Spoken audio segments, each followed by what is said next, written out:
భారత సర్వోన్నత న్యాయస్థానం ఎస్సీ వర్గీకరణ పైన ఇచ్చినటువంటి తీర్పును ఇది రాజ్యాంగ స్ఫూర్తికి విరుద్ధమని ఈరోజు భారత్ బంద్కు పిలుపునిచ్చిన నేపథ్యంలో వేల్పూర్ మండల కేంద్రంలో ఎస్సీ మాలా కుల సభ్యుల ఆధ్వర్యంలో నిరసన వ్యక్తం చేయడం జరుగుతూ ఉంది.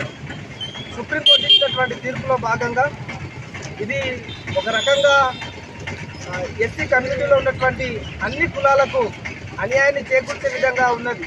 కారణం ఏదనగా 3 లేయర్ విధానాన్ని రిజర్వేషన్ విధానంలో తీసుకురావడం ఇది రాజ్యాంగ స్ఫూర్తికి విరుద్ధమని దీనిని వేల్పూర్ మండలంలో నుంచి కుల సంఘ సభ్యులంగా మేమందరం దీన్ని వ్యతిరేకిస్తూ ఉన్నాం. కాబట్టి మరొకసారి సుప్రీంకోర్టు ఈ తీర్పుపై పునఃపరిశీలన చేయాల్సిందిగా మేమందరం కూడా కోరుతూ ఉన్నాం. జై భీమ్.